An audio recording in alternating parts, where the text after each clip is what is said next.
सर्वांना सप्रेम जय भीम. नमो बुद्धाय. मित्रो, जय भीम या शब्दामध्ये खूप मोठे सामर्थ्य आहे. जय भीम या शब्दामध्ये खूप मोठी शक्ती आहे. जय भीम म्हणजे मान, सन्मान, स्वाभिमान. जय भीम म्हणजे क्रांतीची ज्वाला, क्रांतीची मशाल. जय भीम म्हणजे परिवर्तनाचं वादळ. जय भीम म्हणजे प्रज्ञाशील करुणा. जय भीम म्हणजे हिमालयाच्या शिखराची भेद घेण्याची क्षमता. जय भीम म्हणजे समुद्राच्या खोलीचा भेद घेण्याची क्षमता.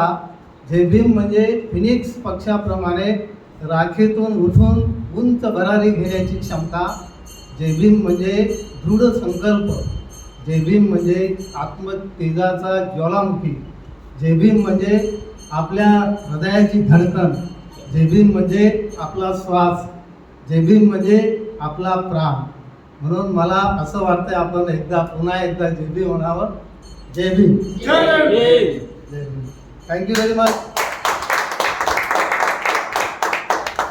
विश्वाला क्रांतीचा आणि शांतीचा संदेश देणारे महाकरुणिक तथागत गौतम बुद्ध, विश्वरत्न, भारतरत्न, सिम्बॉल ऑफ नॉलेज, कृषी तज्ज्ञ, झुंजार पत्रकार, उद्योग तज्ज्ञ, जलनीती तज्ज्ञ, कुशल संघटक, symbol of knowledge, man of great intellectual integrity, doctor Babasaheb Ambedkar. विद्येविना मती गेली, मतीविना नीती गेली, नीतीविना गती गेली, गतीविना वित्त गेले, एवढे वित्तविना शूद्र खचले, एवढे अनर्थ एका अविद्येने केले. हा संदेश देणारे महात्मा ज्योतिराव फुले.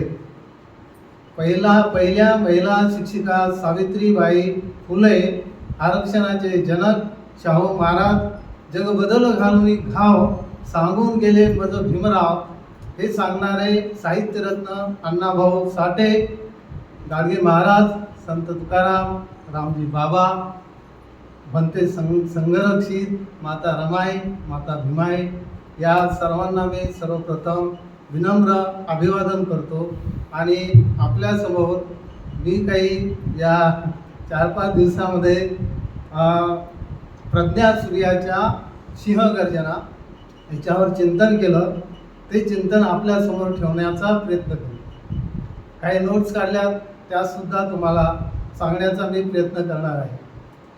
मित्रो, आपल्याला माहिती आहे, सिंह जेव्हा जंगलामधून चालतो तेव्हा पाठीमागं बघतो, असं बघतो आणि तो आढावा घेत असतो, तो अवलोकन करत असतो परिस्थितीचं आणि आपली दिशा ठरवत असतो. डॉक्टर बाबासाहेब आंबेडकरांनी त्यांच्या काळामध्ये परिस्थितीचं अवलोकन केलं, प्रत्येक गोष्टीचं सिंहावलोकन केलं. म्हणून आपण बाबासाहेबांच्या ज्या गर्जना आहेत, भीमगर्जना, त्याला आपण सिंहगर्जना म्हणूया किंवा सिंहगर्जना आपण म्हणतो. तर ह्या डॉक्टर बाबासाहेब, आपल्याला माहिती आहे, डॉक्टर बाबासाहेब आंबेडकरांच्या काळामध्ये त्यांनी एक अभूतपूर्व क्रांतिकारक कालखंड निर्माण केला होता. म्हणजे जो किल्ला होता जातीयतेचा, विषमतेचा, जिथं अंधश्रद्धा, रूढी, परंपरा त्यांच्या विटांनी बांधलेला जो किल्ला होता, तो किल्ला डॉक्टर बाबासाहेब आंबेडकरांनी त्यांच्या ज्ञानाच्या तोफांनी उद्ध्वस्त केला. ह्या ज्ञानाच्या तोफा आपल्याला व्हायचा आहे. जर आपल्याला जी आजची वर्तमान स्थिती आहे त्यामध्ये जर बदल करायचा असेल तर ह्या ज्ञानाच्या तोफा आपल्याला होणं महत्त्वाचं आहे. आणि ह्या जर ज्ञानाच्या तोफा आपल्याला व्हायचा असेल तर आपल्याला डॉक्टर बाबासाहेब आंबेडकरांनी कोणत्या सिंहगर्जना केल्या या जाणून घेणं खूप महत्त्वाचं आहे. तर आपल्याला डॉक्टर बाबासाहेब आंबेडकरांनी किंवा प्रज्ञा सूर्य किंवा क्रांती सूर्य आपण त्यांना म्हणतो, त्यांनी ज्या सिंहगर्जना केल्या त्या आपल्याला त्यांच्या साहित्यामध्ये आढळतात. त्यांनी जे अनेक उपक्रम राबवले, अनेक सभा घेतल्या, अनेक लेख लिहिले, त्यामध्ये आपल्याला त्यांच्या ह्या सिंहगर्जना बघायला मिळतात. उदाहरणार्थ, त्यांनी जे लिटरेचर निर्माण केलं, म्हणजे बुद्धा आणि धम्मा असेल किंवा बुद्धा और कार्ल मार्क्स असेल किंवा क्रांती आणि प्रतिक्रांती असेल, किंवा स्टेट्स अँड मायनॉरिटीज असेल किंवा मुक्तिकोन पथे किंवा नागपूरचं धम्मक्रांतीचं भाषण, अशा विविध भाषणामध्ये आपल्याला त्यांच्या सिंहगर्जना बघायला मिळतात. आणि ह्या सिंहगर्जना त्यांच्या कोटेशनमध्ये पण आपल्याला बघायला मिळतात. फॉर एक्झाम्पल, गुलामाला गुलामगिरीची जाणीव करून द्या म्हणजे तो बंद करून उठेल. शिका, संघटित व्हा, संघर्ष करा. शिक्षण हे वाघणीचं दूध आहे, जो ते प्राशन करल तो गुरगुरल्याशिवाय राहणार नाही. मी हिंदू म्हणून जन्माला आलो तरी हिंदू म्हणून मरणार नाही. धर्म माणसासाठी आहे, मानव धर्मासाठी नाही. अशा विविध कोटेशन आपल्याला डॉक्टर बाबासाहेब आंबेडकरांचे या कोटेशनच्या द्वारे त्यांच्या ह्या भीमगर्जना म्हणजे सिंहगर्जना आहेत असं आपल्याला बघायला मिळतात. आता डॉक्टर बाबासाहेब आंबेडकरांचे अनेक रायटिंग अँड स्पीचेस आहेत. त्यांनी जे वर्तमानपत्र सुरू केले ते मूक नायक, बहिष्कृत भारत, जनता, यामध्ये सुद्धा ह्या भीमगर्जना किंवा सिंहगर्जना आपल्याला बघायला मिळतात. तर आपण काही ठराविक सिंहगर्जना त्यांच्या घेऊत आणि त्याचं मी केलेलं चिंतन मनन किंवा विश्लेषण मी सांगण्याचा प्रयत्न करणार आहे. पहिलं मी त्यांचं कोटेशन किंवा सिंहगर्जना किंवा भीमगर्जना म्हणा त्याला, गुलामाला गुलामगिरीची जाणीव करून द्या म्हणजे तो बंड करून उठेल. मित्रो, ही गुलामगिरी काय असते? जेव्हा डॉक्टर बाबासाहेब आंबेडकरांनी एका ठिकाणी म्हटलेले आहे की युगानुयुगे तुम्ही गुलामगिरीच्या अंधारात कितपत पिचत पडलेले आहात. तुम्हाला असं वाटतंय की ही परिस्थिती ईश्वरानं निर्माण केलेली आहे. तुम्ही गर्भात असतानाच का मेला नाहीत? म्हणजे डॉक्टर बाबासाहेब आंबेडकर इथं तळमळ व्यक्त करतात. तळमळ व्यक्त करत असतानाच ते आपल्या परिस्थितीवर प्रहार सुद्धा करतात. दोन्ही गोष्टी दिसतात त्याच्यामध्ये. पुढं डॉक्टर बाबासाहेब आंबेडकर असं म्हणतात की जगामध्ये जे दुःख, दास्य, दैन्य आहे त्याचं जे 11 विकराळ रूप आहे ते 11 विकराळ रूप तुमच्या ह्या अवनत अवस्थेनं, तुमच्या ह्या दरिद्र अवस्थेनं खूप भीषण केलेलं आहे. पुढं डॉक्टर बाबासाहेब आंबेडकर यामध्येच तळमळ व्यक्त करतात की तुमचा उत्कर्ष करण्यासाठी तुम्ही स्वतः तयार व्हायला पाहिजे आणि इतरांना जो अधिकार आहे स्वतःचा उत्कर्ष करण्यासाठी, हा अधिकार तुम्हाला मिळून तुम्ही स्वतःचा उत्कर्ष करायला पाहिजे.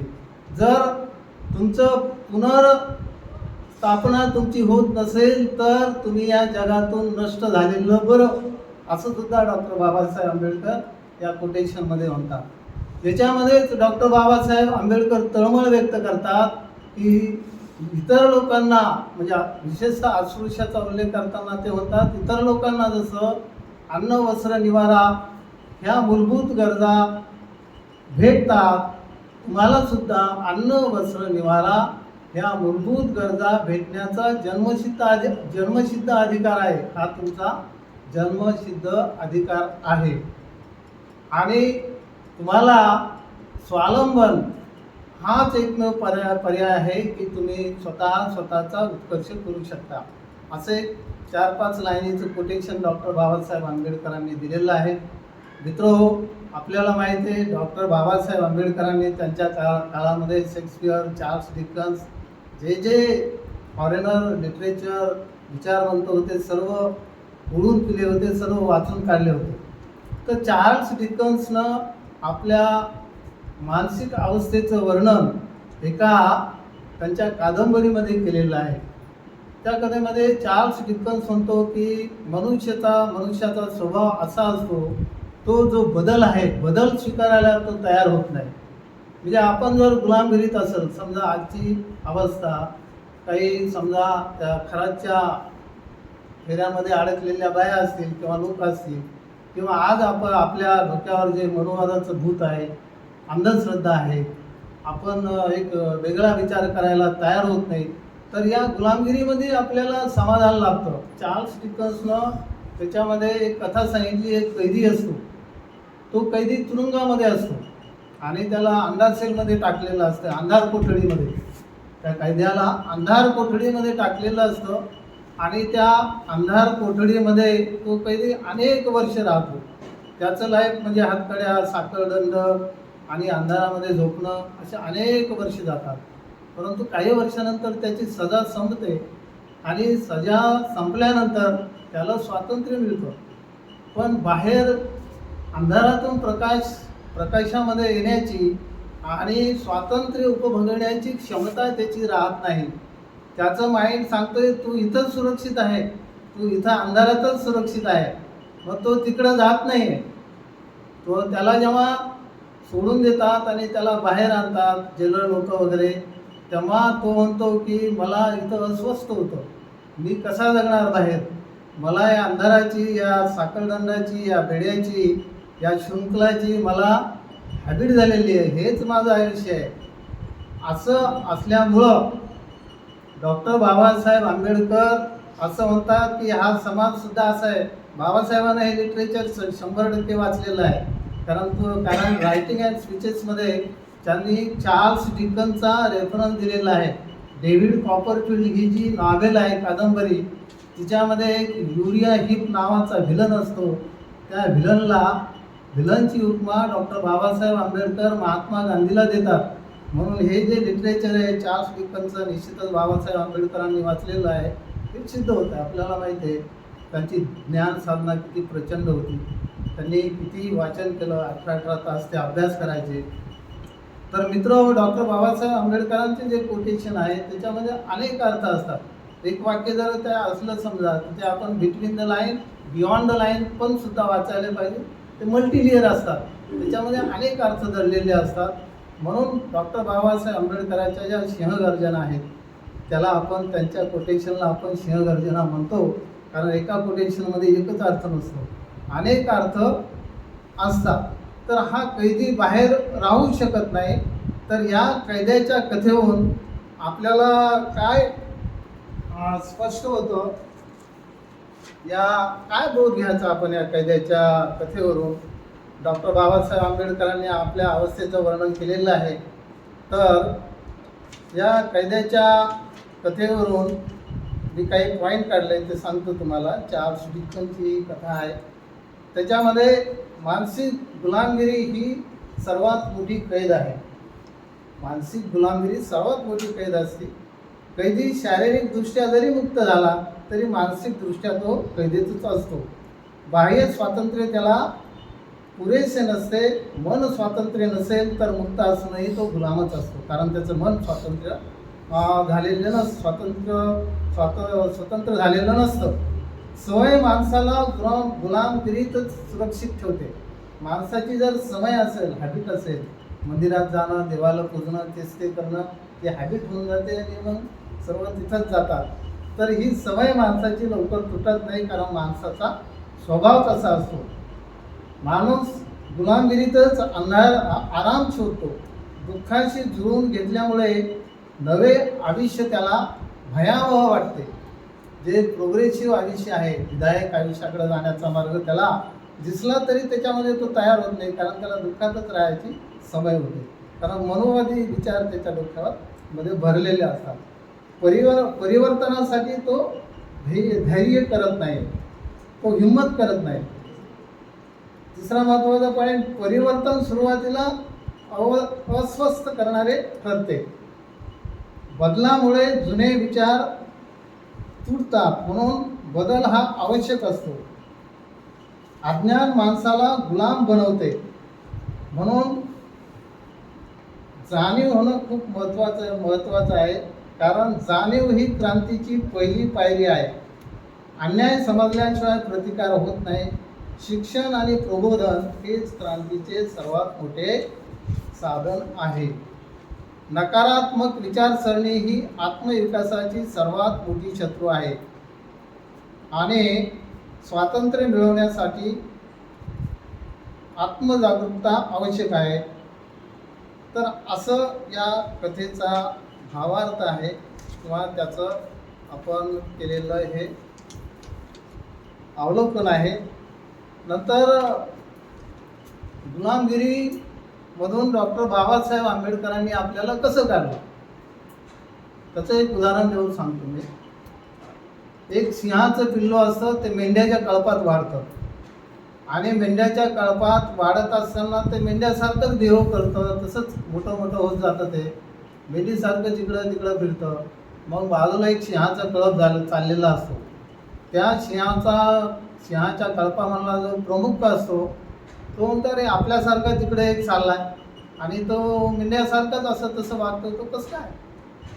मग तो येतो आणि त्याला म्हणतो, अरे तू सिंह आहे, तू आमच्या कल्पात चल, आमच्यासारखं वाग. पण तरी तो तयार होत नाही, गुलामगिरी सोडायला तो तयार होत नाही. मग तो गच्ची पकडतो, सिंहाचा प्रमुख त्याची गच्ची पकडून त्याला पाण्याजवळ नेतो आणि दाखवतो, बघ तू सिंह आहे का नाही. मग त्याला वाटतं, अरे वा आपण खरंच सिंह आहोत. त्याला जाणीव होते, त्याच्यामध्ये जागृती होते. नंतर तो म्हणतो की आता तू डरकाळी फोड, गर्जना कर. मग तो प्रयत्न करतो, खरोखर त्याला डरकाळी फोडता येते. तो गर्जना करतो. मग त्याला वाटतं की आपण खरोखर सिंह आहोत. तर डॉक्टर बाबासाहेब आंबेडकरांनी आपली गच्ची धरून त्या गुलामगिरीतून आपल्याला बाहेर काढलं. आणि डॉक्टर बाबासाहेब आंबेडकरांनी आपल्याला सांगितलं की भीमा कोरेगावमध्ये जे सैनिक लढले, तुमचे बाप जादे, त्यांची तुम्ही अवलाद आहात. म्हणून गुलामगिरीची मानसिकता किती घट्ट असते, तिला बाहेर काढण्यासाठी, आपल्याला गुलामगिरीतून बाहेर काढण्यासाठी डॉक्टर बाबासाहेब आंबेडकरांनी किती प्रयत्न केले, खूप मोठे प्रयत्न केले. दुसरं महत्त्वाचं म्हणजे डॉक्टर बाबासाहेब आंबेडकरांनी याच कोटेशन खाली लिहिलेलं आहे की ज्या स्त्रिया आहेत त्या स्त्रियांनी आपण अस्पृश्य आहोत असं वागणं सोडून द्यायला पाहिजे. त्यांनी सांगितलेलं आहे की ज्या स्वर्ण स्त्रिया दागदागिने घालतात, लुगडं घालतात, तसे तुम्ही वस्त्र परिधान करा. नंतर डॉक्टर बाबासाहेब आंबेडकर म्हणतात की न्यूनगंडाची भावना तुमच्यामधून काढा. तुमचा नवरा आणि मुलगा जर दारू पिऊन येत असेल तर त्याला बघा, म्हणजे त्याला जेवायला देऊ नका, असं डॉक्टर बाबासाहेब आंबेडकर सांगतात. तर स्त्रियांना सुद्धा त्यावेळेस डॉक्टर बाबासाहेब आंबेडकरांनी असं म्हटलं की स्त्रिया दोन गुलामगिरीमध्ये असतात, एक तर सामाजिक गुलामगिरी आणि दुसरी म्हणजे ही दुसरी गुलामगिरी. तर या दोन्ही गुलामगिरीतून बाहेर काढण्यासाठी डॉक्टर बाबासाहेब आंबेडकरांनी खूप मोठे प्रयत्न केलेले आहेत. नंतर डॉक्टर बाबासाहेब आंबेडकर म्हणतात की जेव्हा डॉक्टर बाबासाहेब आंबेडकर एल्फिन्स्टन कॉलेजमधून BA होतात आणि कोलंबिया युनिव्हर्सिटीमध्ये जातात, तेव्हा सेलिंगमन प्राध्यापक त्यांना भेटतात, म्हणजे त्यांचे टीचर असतात ते जॉन लुई सेलिंगमन. तर डॉक्टर बाबासाहेब आंबेडकर विचारतात त्यांना, doctor Babasaheb Ambedkar waiting for visa त्यांच्या आत्मचरित्रामध्ये डॉक्टर बाबासाहेब आंबेडकरांनीच म्हटलेलं आहे की मी BA झाल्यानंतर खूप मोठा आउटस्टँडिंग विद्यार्थी होतो असं काही नाही, म्हणजे फर्स्ट टॉपर वगैरे असं काही नाही, परंतु माझ्यामध्ये क्षमता होत्या हे मला माहिती आहे. मग जेव्हा डॉक्टर बाबासाहेब आंबेडकर कोलंबिया युनिव्हर्सिटीमध्ये जातात, सेलिंगमन सोबत चर्चा करतात, त्यावेळेस डॉक्टर बाबासाहेब आंबेडकरांनी म्हटलेलं आहे की माझ्या ज्या क्षमता होत्या सुप्त अवस्थेमध्ये त्या विकसित झाल्या. म्हणजे आपल्या ब्रेनमध्ये नॅचरली, स्त्री असो पुरुष असो कोणी असो, निसर्गाने आपल्याला प्रचंड क्षमता दिलेल्या आहेत, त्या क्षमता आपण विकसित केल्या पाहिजेत.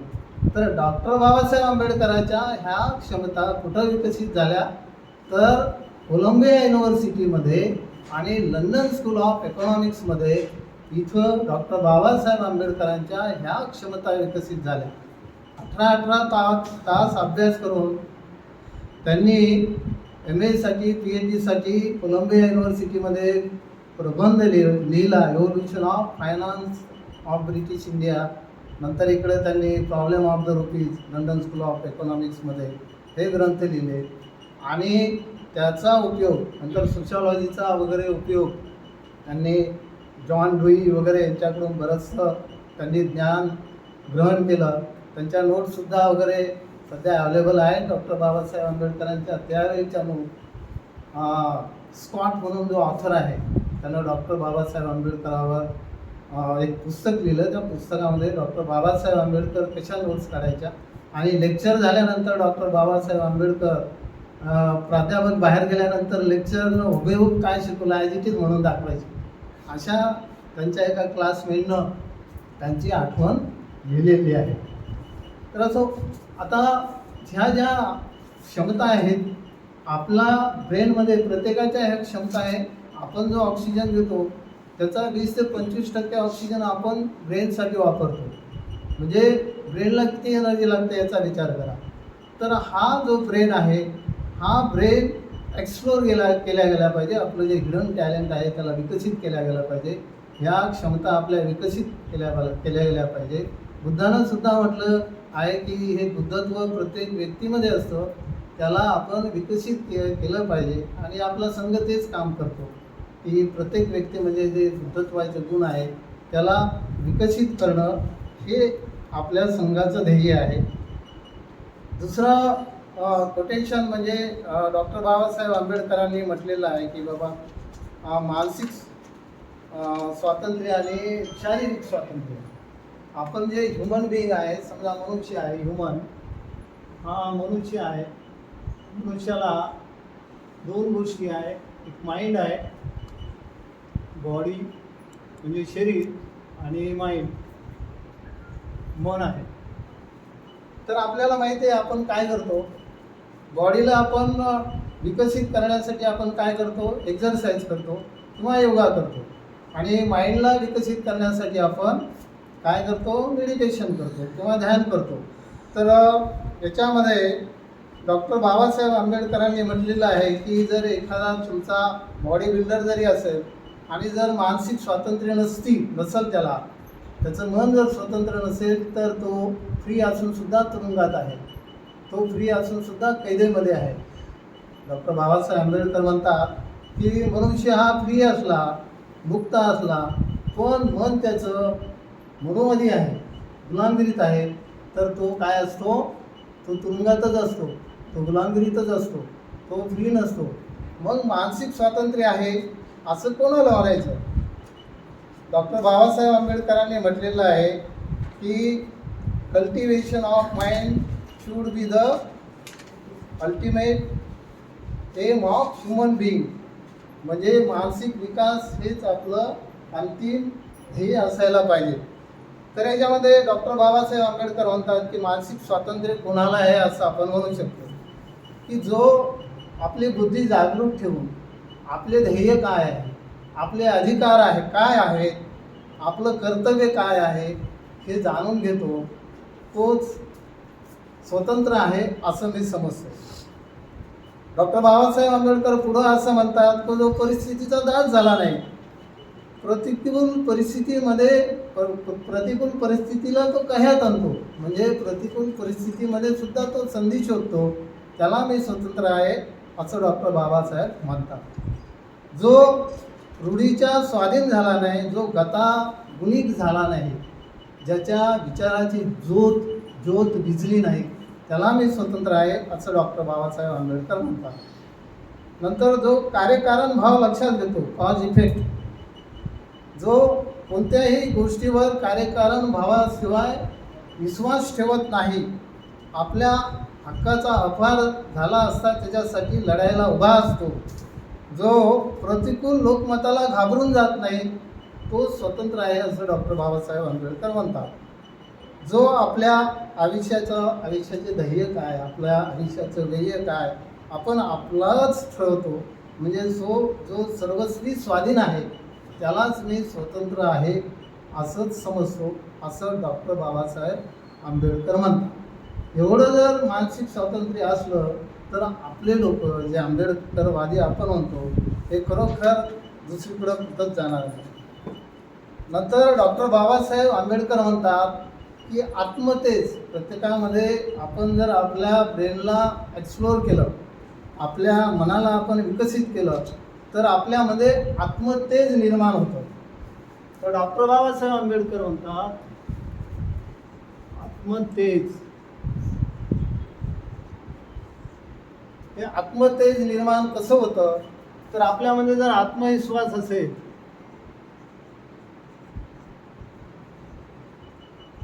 आपल्यामध्ये जर आत्मविश्वास असेल तर आपल्यामध्ये स्वाभिमान निर्माण होतो.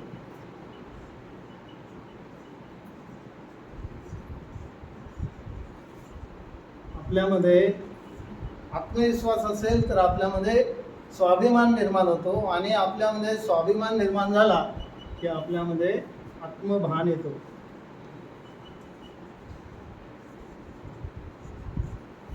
आपल्यामध्ये आत्मभान आलं की आपल्यामध्ये आत्मतेज निर्माण होतं. म्हणजे बघा, डॉक्टर बाबासाहेब आंबेडकरांनी काय सांगितलं? आत्मविश्वास टेंड्स टू स्वाभिमान, स्वाभिमान टेंड्स टू आत्मभान, and आत्मभान लीड्स टू आत्मतेज. म्हणजे डॉक्टर बाबासाहेब आंबेडकरांनी म्हटलेलं आहे की आत्मतेज निर्माण होण्यासाठी, आत्मतेज निर्माण होण्यासाठी ज्यानं त्यानं आपली जबाबदारी आपल्या शिरावर घेतली पाहिजे. आपल्या बलाची, आपल्या बुद्धीची, आपल्या कर्तृत्व शक्तीची पराकाष्ठा करायला पाहिजे. आत्मतेज निर्माण होण्यासाठी ही अशी पराकाष्ठा करायला पाहिजे आपल्या बुद्धीची, बलाची आणि कर्तृत्व शक्तीची. नंतर आत्मतेज निर्माण व्हायचे असेल तर आपण चाललेल्या जीवन कलहामध्ये दंड थोपटून उभं राहायला पाहिजे.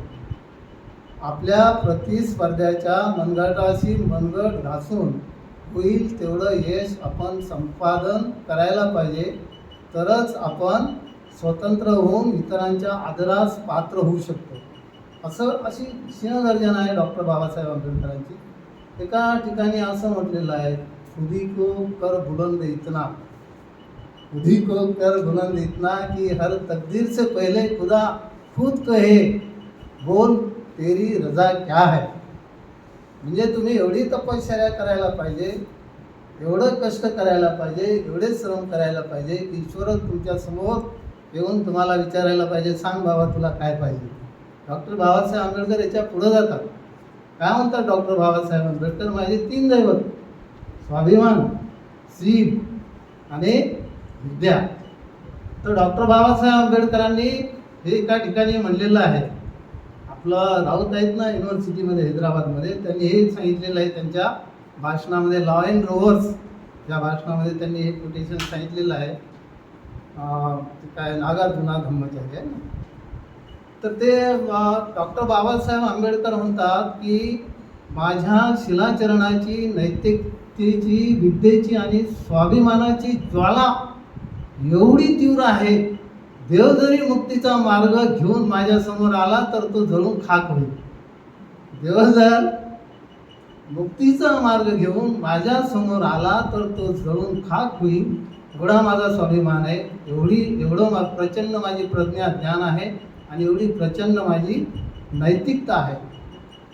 तर आत्मतेज निर्माण होण्यासाठी आपल्या मनातील मार्ग आपण शोधला पाहिजे. आत्मविश्वास, स्वाभिमान, आत्मभान. त्याचं एक उदाहरण तर वेगवेगळ्या पुस्तकामध्ये आहे. एका जत्रामध्ये एक फुगेवाला असतो, तो फुगे विकत असतो वेगवेगळ्या रंगाचे. सरांनी वाचलं असं कदाचित ते शिवचराच्या पुस्तकामध्ये. मग तो निळ्या कलरचे, काळ्या कलरचे, पिवळ्या कलरचे, रंगीबेरंगी फुगे असं विकत असतो. एक लहान मुलगा असतो, तो येतो आणि त्याचं शर्ट धरून ओढतो. म्हणतो हा काळा बोलून जर आपण उडवला तर जाईल का? फुगेवाला त्याला म्हणतो हां जाईल ना, का नाही जाणार. मग फुगेवाला त्याला सांगतो की या रंगावर काही नसतं, मध्ये काय आहे, त्या मधल्या हेलियम गॅसमुळे तो फुगा उडतो, कारण तो हवेपेक्षा हलका आहे. तर हे जे उदाहरण आहे, या उदाहरणावरून आपण काय हे घ्यायला पाहिजे, तर काय बोध घ्यायला पाहिजे आपण या उदाहरणावरून?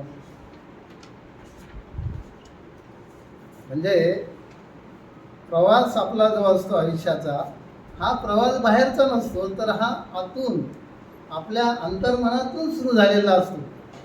म्हणून याच्यावरून, या उदाहरणावरून आपण हा बोध घ्यायचा, माणसाची खरी उंची त्याच्या बाह्य स्वरूपात नसून त्याच्या अंतर्मनातील विचारात असते. दॅट इज आत्मविश्वास लीड्स टू स्वाभिमान, स्वाभिमान टू आत्मभान, आत्मभान टू आत्मतेज. सकारात्मक दृष्टिकोन माणसाला संकटावर मात करून यशाकडे घेऊन जातो. आत्मतेज निर्माण करण्यासाठी स्वतःच्या मनात बदल घडवणे, परिवर्तन घडवणे आवश्यक आहे. योग्य दृष्टिकोन, आत्मविश्वास, व्यक्तीचं स्वतःच आणि समाजाचं भविष्य तो बदलू शकतो. ह्या गोष्टी जर त्याच्यामध्ये असतील तर. आता परिस्थितीशी झगडलं पाहिजे. परिस्थिती कितीही प्रतिकूल असली, गरिबीचं इथं समर्थन नाही आहे, पण परिस्थिती कितीही प्रतिकूल असली तर त्याच्यामध्ये आपण आनंदी राहायला पाहिजे. आपण प्रोग्रेस करायलाच पाहिजे. पण जर समजा आपल्या आयुष्यामध्ये वादळ आलं, आपण खूप मोठं संकट आलं किंवा आर्थिक संकटामध्ये सापडलो किंवा घरामध्ये खूप मोठा हादसा झाला, तर या प्रतिकूल परिस्थितीमध्ये आपण हॅपी कसं राहायचं. तर नागपूरचे ब्रह्मचारी आर्यनंद, त्यांच्या घरामध्ये हॅपीनेसचं ते पेंटिंग आहे, वर्ल्ड फेमस पेंटिंग आहे ते. तर हे पेंटिंग जे आहे, आबिदिनी दिनो याचा जो हिकमत हा मित्र असतो. आता आबिदिनी दिनो आणि हिकमत हे दोघं चांगले मित्र असतात, पण हा हिकमत सोशल वर्क असतो. हा नेहमी व्यवस्थेच्या विरोधात, समतेसाठी, विषमता नष्ट करण्यासाठी हा काय करत असतो, आंदोलन करत असतो. म्हणून याला एक तर जेलमध्ये टाकतात. बघा आजची परिस्थिती तशीच आहे. बरं ते उमर खालीदला अजूनच सोडलं नाही, बांगचुकलं सोडलं आहे, पण तो अजूनही जेलमध्येच आहे. त्यातले काही बरेच मेले जे अटक केलेले आहे. तर प्रतिकूल परिस्थिती हा जो हिकमत, जो आबिदिनी दिनो, जो वर्ल्ड फेमस पेंटर असतो, त्याचा मित्र असतो हिकमत, हा एक तर जेलमध्ये असतो, नाही तर हद्दपार असतो, तडीपार असतो. मग तो सांगतो आबिदिनी दिनोला, तू मला असं एक पेंटिंग बनवून दे, असं एक चित्र काढून दे की ज्यामुळं मला हॅपी राहील. मग तो आबिदिनी दिनो जो आहे, तो आबिदिनी दिनो एक पेंटिंग करतो. एक कॉट असतो, त्या कॉटवर नवरा बायको झोपलेले असतात. डाव्या बाजूला एक मुलगा असतो, उजव्या बाजूला एक मुलगा असतो. पायथ्याशी 3 मुलं असतात. त्या 3 मुलाच्या मध्ये एक कुत्रा असतो. नंतर उशाला एक मांजर असते आणि ती त्यांची झोपडी आहे ती गळत असते, म्हणून वरून छत्री धरलेली असते. आणि कॉटच्या बाजूला एक कोंबडी असते. किती झाले सांगा, किती झाले? नवरा बायको असतात, डाव्या बाजूला एक मूल, उजव्या बाजूला एक मूल, पायथ्याशी 3 मुलं, पायथ्याला पुन्हा त्या मुलामध्ये एक कुत्रा बसलेला, वर एक मांजर त्यांच्या उशाशी आणि बाजूला कोंबडी असते. 10. आता एवढे जण असूनही, एवढी प्रतिकूल परिस्थिती असूनही त्यांच्या चेहऱ्यावर स्माईल असतं. अगदी तुम्ही बघा, याच्यावर गुगल करा तुम्ही, इंटरनेटवर ते तुम्हाला कलर पेंटिंग अगदी हसतमुख आहे. ते स्माईल करताना त्यांना दाखवलेलं आहे. तर डॉक्टर बाबासाहेब आंबेडकरांच्या कोटेशनमध्ये हेच सांगितलं आहे की परिस्थिती कितीही प्रतिकूल असो, तुम्ही संघर्ष करायला पाहिजे. दुसरं उदाहरण सांगतो मी.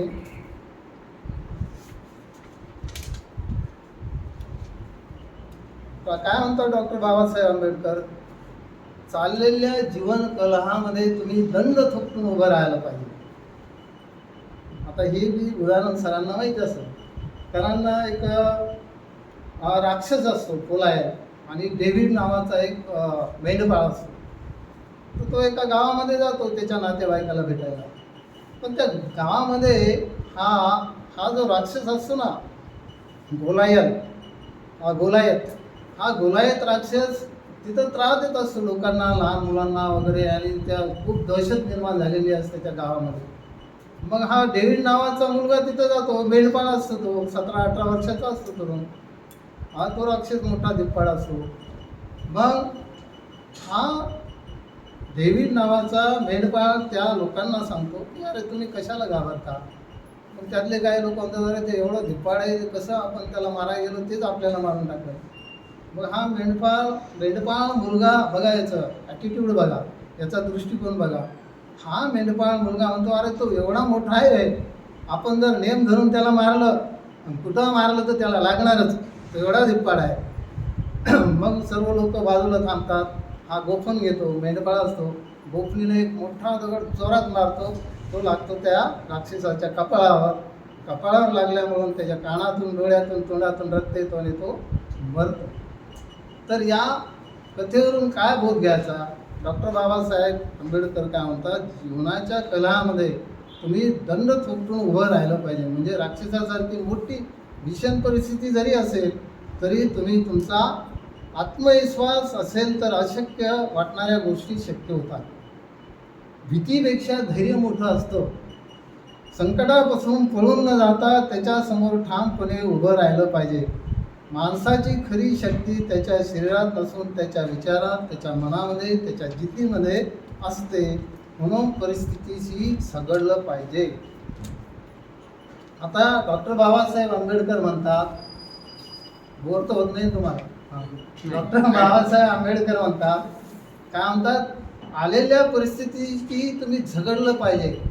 तुमच्या बुद्धीची, तुमच्या बलाची, तुमच्या कर्तृत्व शक्तीची तुम्ही पराकाष्ठा करायला पाहिजे.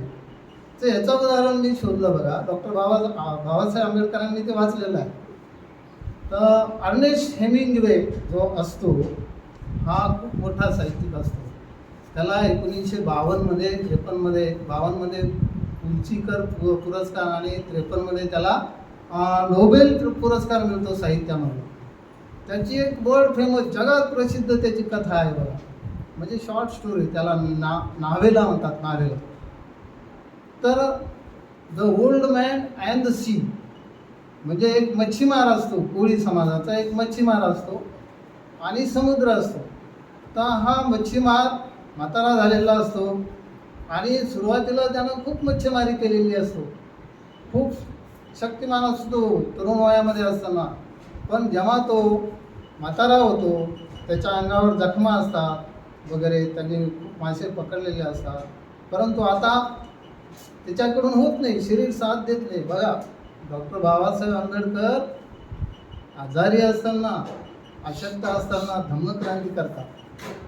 तिथं हा म्हातारा होळी असताना, फिशिंग करताना दररोज जातो समुद्रामध्ये. त्याचा एक मित्र असतो. या होळ्याचं नाव असतो काय, सँटियागो. हा जो होळी असतो ना, फिशिंग करणाऱ्याचं नाव असतं सँटियागो. त्याचा तरुण मित्र असतो बघा, तुम्हाला हे कुठंही वाचायला मिळत. त्याचा तरुण मित्र असतो, त्याचं नाव असतं मेनॅलिन. त्याचं नाव मेनॅलिन असतं. हा फिशरमॅन म्हणजे मच्छीमार, त्याचं नाव सँटियागो असतं.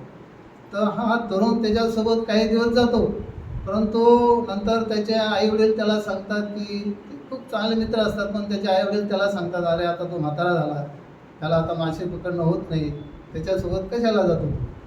परंतु हा काही दिवस त्याच्यासोबत जातोच, त्याची साथ सोडत नाही. मग हा दररोज जायचा. हा old man at the sea या स्टोरीचं नाव आहे. हा समुद्रामध्ये जायचा आणि समुद्रावर प्रेम करायचा तो निसर्गावर. समुद्रामधून तो गेला, एक दिवस गेला, 2 दिवस गेला, प्रत्येक वेळेस तो परत येतो, त्याला मासे लागतच नाही त्याच्या गळाला. असं 84 दिवस तो जातो, 84 दिवस जातो.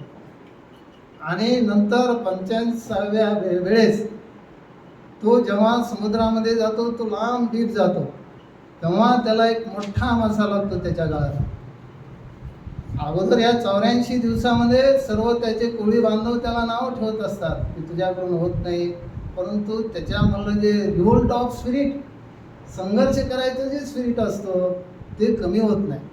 म्हणून 84 दिवसानंतरही तो समुद्रामध्ये जातो, कूपमध्ये, आणि त्याला खूप मोठा मासा त्याच्या गळाला लागतो. त्याची तो 18 फूट असतो, 18 फूट लांब असतो तो. आणि एवढा मोठा मासा गळाला लागल्यानंतर तो, त्याला ट्रिक्स माहिती असतात, तो बरोबर त्याला हे करतो. परंतु तो खूप मोठा असल्यामुळं त्याच्यामध्ये त्या माशाचं नाव मर्लिन असतं. आपण मरळ म्हणतो, मरळ माहिती आहे आपल्याला, मरळ माहिती आहे. तर मर्लिन मोठा मासा असतो. त्या मर्लिन आणि त्याच्यामध्ये संघर्ष होतो आणि त्याच्या हाताला लागतं आणि त्याचा हातातून रक्त गायला लागतं. नंतर तो मर्लिन मासासुद्धा जखमी होतो. एक भाला असतो, त्या भाल्यानं तो मर्लिन माशाला मारतो. परंतु मर्लिन माशाला मारल्यानंतर या संघर्षात एक रात्र एक दिवस झालेला असतो, दुसरी रात्र दुसरा दिवस सुरू असतो, आणि नंतर या भाल्यानं त्या मर्लिन माशाला मारल्यामुळं सर्व समुद्रामध्ये त्याचं रक्त होतं. आता हे रक्त बघून शार्क माशाला त्याचा स्मेल येतो, सेन्स येतो, आणि शार्क मासे, काही शार्क मासे पुन्हा येतात त्या मर्लिन माशाला खाय. आपल्याला माहिती आहे मासे माशाला खातात, त्या मर्लिन माशाला खात राहतात थोडं थोडं थोडं. हा मात्र त्या शार्कसोबत संघर्ष करत राहतो, हा म्हातारा सँटियागो. आणि शेवटी तो जेव्हा किनाऱ्यावर येतो तेव्हा त्याचा सांगडा शिल्लक राहिलेला असतो.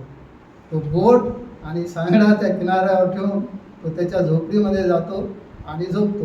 परंतु सकाळी जेव्हा कोळी लोक येतात तेव्हा ते कोळी लोक बघतात की अरे बाप, एवढा मोठा मासा यानं मारून आणला, बघा याचं करेज, बघा याचं धैर्य, बघा याचा संघर्ष. म्हणून सर्वजण जे त्याला नावं ठेवत असतात ते सर्वजण त्याची स्तुती करतात. तर या डॉक्टर बाबासाहेब आंबेडकरचं मला कुठं आठवलं, आजारी असताना, खूप हे झालं, वय झालेलं असताना, आजारी असताना बाबासाहेब धम्मक्रांती करतात. म्हणजे स्पिरिट ऑफ रिव्होल्ट आहे, संघर्ष करायचा जो जज्बा आहे तो बाबासाहेबाचा केव्हाच कमी झालेला नसतो. तर या कथेपासून आपण काय बोध घ्यायचा, परिस्थिती कितीही कठीण असली तरी हार मानू नये. म्हणजे या कथेमध्ये काय सांगितलेलं आहे, थीम ऑफ द या कथेचं, की a man can be destroyed but not defeated. तुम्ही एखाद्या माणसाला नष्ट करू शकता परंतु त्याला तुम्ही पराभूत करू शकत नाही. संघर्षच माणसाला मजबूत बनवतो. यशापेक्षा जिद्दीने प्रयत्न करणे, चिकाटीने प्रयत्न करणे हे अधिक महत्त्वाचे आहे. आत्मविश्वास आणि मेहनत यांच्या जोरावर माणूस झुंज देऊन आयुष्यातील कोणतीही लढाई जिंकू शकतो. याचा जो मतितार्थ आहे की आयुष्यातील आपण कोणतीही लढाई जिंकू शकतो. तर हे काही उदाहरणं झाले आणि या उदाहरणामधून मी तुम्हाला काही उदाहरणाच्या सहाय्यानं जे डॉक्टर बाबासाहेब आंबेडकरांनी जी सिंहगर्जना केलेली आहे त्या सिंहगर्जनाचे एक्सप्लेनेशन मी तुम्हाला सांगितलं. आता मला सांगायचं की मग आपण काय करायला पाहिजे. आता परिस्थिती तर खूप बिकट आहे. म्हणजे आपलं खायला प्यायला आपण सुटामुटामध्ये असलो म्हणजे आपण गुलामगिरीत नाही असं नाही आहे, आपण गुलामगिरीत नाही असं नाही आहे. सुटामुटातले आपणही या मनोवादी व्यवस्थेचे गुलामच आहेत. आज सोनकेने त्यांच्या पुस्तकामध्ये दिलेलं आहे की बाबा हे मनोवादी कलम केलेले लोक आहेत 2014 पासून. तर आपल्या आमदार खासदाराचे लोक खूप कलम केले. मला तुम्हाला राग यायचा, आपण वेगळे वंचित आघाडीमधले आहात ना. तर या परिस्थितीमध्ये जे 2014 पासून जे आलं तर आता काय काय सुरू आहे आपल्याला माहिती आहे. ईडी घ्या, CBI घ्या किंवा वेगवेगळे तुम्ही जे गव्हर्नमेंट यंत्रणा घ्या, निवडणूक आयोग असो किंवा गुप्तचर ID असो किंवा रॉ असो किंवा काय काय चाललं आहे. इस्रायलचं जे मोसाद असो ते मोसाद आपल्यावर हे करतं आहे. कोणाला निवडून आणायचं, काय ट्रम्प तिकडं म्हणतं इथं सत्तेत कोणाला आणायचं. या माणसाचं करिअर मी एका दिवसात चुटकी सरची नष्ट करू शकतो मोदीचं. ट्रम्प असं स्टेटमेंट करतो. म्हणजे सार्वभौम आहे का आपला भारत. बाबासाहेबाचं अंतिम ध्येय होतं स्वातंत्र्य, समता, बंधुत्व व न्यायावर आधारित समाज निर्माण करणं. बाबासाहेबाला भारताला बुद्धमय करायचं होतं. म्हणजे काय करायचं होतं तर डॉक्टर बाबासाहेब आंबेडकरांनी Buddha and future of his religion याच्यामध्ये 3 गोष्टी सांगितल्या. To prepare a Buddhist Bible, ते त्यांनीच तयार केलं बुद्धा अँड हिज धम्मा हे लिहून. आणि बाबासाहेबाने हे पण सांगितलं की जर माझा बुद्धा अँड हिज धम्मा हा ग्रंथ तुम्हाला समजून घ्यायचा असेल, बुद्धिझम तुम्हाला समजून घ्यायचं असेल तर तुम्ही बुद्धा अँड कार्ल मार्क्स हे पुस्तक वाचायला पाहिजे. त्यासोबतच तुम्ही revolution and counter revolution in ancient India हे सुद्धा वाचायला पाहिजे. नंतर Buddhist Bible, to prepare a Buddhist Bible doctor Babasaheb आंबेडकरांनी तयार केलं. नंतर डॉक्टर बाबासाहेब आंबेडकरांनी दुसरं महत्त्वाची गोष्ट सांगितली, to change in the organisation aims and objective of the bhikkhu Sangha. भिक्खू संघाचं जे ध्येय आणि उद्देश आहे ते चेंज करणं आणि ऑर्गनायझेशनमध्ये बदल करणं. म्हणून बाबासाहेब आंबेडकर संगम शरणम गच्छामी होण्याला तयार होते. आपल्याला सर्व माहिती आहे हे धम्मक्रांती. आणि तिसरं महत्त्वाचं म्हणजे to set up Buddhist world mission, जागतिक संघटन त्यांना तयार करायचं होतं. तर काही अंशी म्हणते संघरक्षित त्यांनी केलेलं आहे. त्यांनी रत्न बौद्ध महासंघ तयार केलेला आहे. हा बुद्धिझमचा प्रचार आणि प्रसार अनेक देशामध्ये करत आहे. आणि त्याचप्रमाणे जे एम्स आणि ऑब्जेक्टिव्ह हे वेगवेगळे आहेत.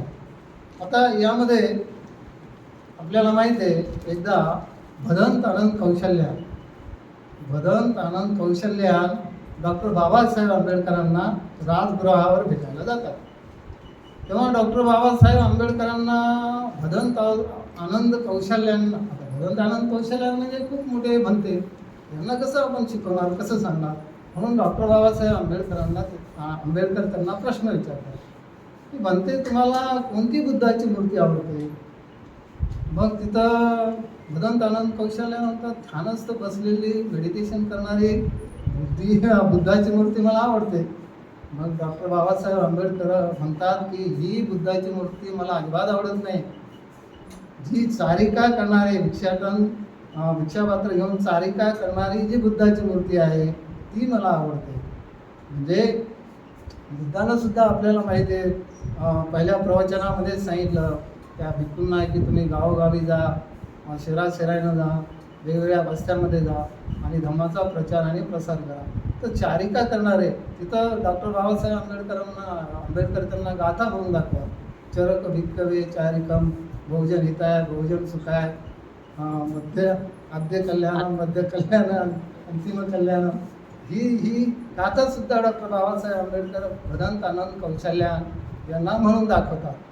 नंतर आपल्याला संघरक्षित त्यांच्या 3 भेटी डॉक्टर बाबासाहेब आंबेडकरांसोबत झालेल्या आहेत हे आपल्याला माहिती आहे. तर नंतर आजच्या या सिच्युएशनमध्ये आपले जे प्रतिनिधी आहे विधानसभेत आणि लोकसभेमध्ये, ते प्रतिनिधी काही खरे प्रतिनिधी नाही. मॅडम, आपले जे प्रतिनिधी आहे, जेव्हा पुणे करार झाला, आपल्याला माहिती आहे की पहिलं 14 तळ्याचा सत्याग्रह 19-20 मार्च 1927ला 14 तळ्याचा सत्याग्रह, त्यानंतर 25 डिसेंबरला 1927ला डॉक्टर बाबासाहेब आंबेडकरांनी रायगडाच्या पायथ्याशी मनुस्मृती जाळली, क्षमता नष्ट करण्यासाठी, लोकांना मेसेज देण्यासाठी. आणि नंतर मग डॉक्टर बाबासाहेब आंबेडकर 1930, 31, 32 तिन्ही गोलमेज परिषद अटेंड केल्या डॉक्टर बाबासाहेब आंबेडकरांनी. आणि आपल्याला कायदेशीररित्या हक्क आणि अधिकार आणले. आणि स्वतंत्र मतदारसंघ आणि डोल वोटिंग, ॲडल्ट फ्रँचाईज म्हणजे सर्वांना वोटिंगचा अधिकार होता, परंतु स्वतंत्र मतदारसंघ आणि डोल वोटिंग हे खूप महत्त्वाचे होते. स्वतंत्र मतदारसंघ म्हणजे आपण आपल्यामधून प्रतिनिधी निवडून देणारच, मॅडमच्या वार्डामधून आपले लोक मॅडमला निवडून देणारच, पण त्या वार्डातल्या लोकांना पुन्हा दुसरीकडे वोट करायचा अधिकार. म्हणजे आपले जे सच्चे प्रतिनिधी आहे ते आपण निवडून दिले असते, स्वतंत्र मतदारसंघ जर मिळाला असता तर. पण गांधीनं त्याला विरोध केला, उपोषण केलं आणि आपला स्वतंत्र मतदारसंघ गेला आणि आपल्याला जॉईंट इलेक्टोरेट म्हणजे संयुक्त मतदारसंघ मिळाला. आता संयुक्त मतदारसंघ मिळाला तर याचा परिणाम काय झाला की डॉक्टर बाबासाहेब आंबेडकरांनी what Congress and Gandhi have done to the untouchables यामध्ये लिहिलेलं आहे, स्पष्ट लिहिलेलं आहे. What Gandhi and Congress have done to the untouchable या ग्रंथामध्ये डॉक्टर बाबासाहेब आंबेडकरांनी लिहिलं की या संयुक्त मतदारसंघामध्ये टूल्स, एजंट आणि स्टूज तयार झाले. टूल्समध्ये आपले आमदार खासदार एक अवजार म्हणून भाजपवाले काँग्रेसवाले आपल्याच विरुद्ध वापरतात.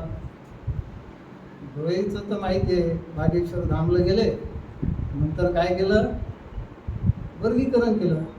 डॉक्टर बाबासाहेब आंबेडकरांनी SC, ST, OBC, criminal tribe या 4 ग्रुपमध्ये आपल्या 6,500 जातीला बसवलं होतं. बघा, बाबासाहेबाची भविष्याचा वेध घेण्याची क्षमता बघा.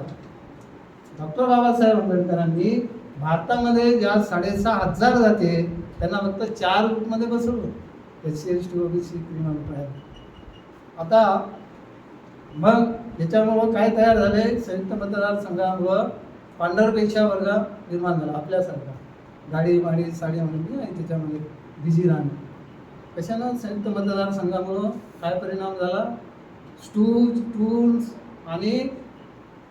काय तयार झाले? एजंट, म्हणजे मधले चमचेगिरी करणारे.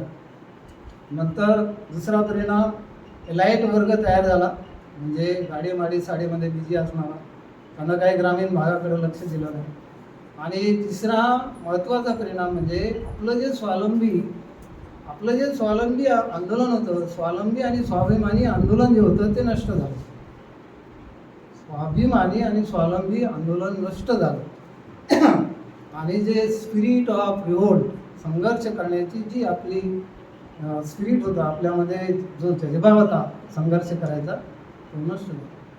मग याच्यावर डॉक्टर बाबासाहेब आंबेडकरांनी सोल्युशन सांगितलं. काय सोल्युशन दिलं डॉक्टर बाबासाहेब आंबेडकरांनी? शिका, संघटित व्हा आणि संघर्ष करा. आता हे मल्टीलियर आहे बरं, याच्यामध्ये अनेक अर्थ निघतात. शिका, संघटित व्हा, संघर्ष करा.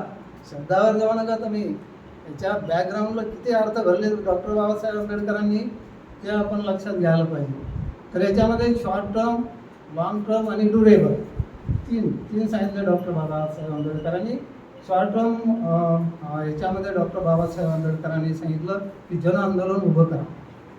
म्हणजे विहारामध्ये जा, वस्त्यामध्ये जा, ओबीसीमध्ये जा, मुस्लिमामध्ये जा आणि त्यांना जागृत करा, जन आंदोलन तयार करा.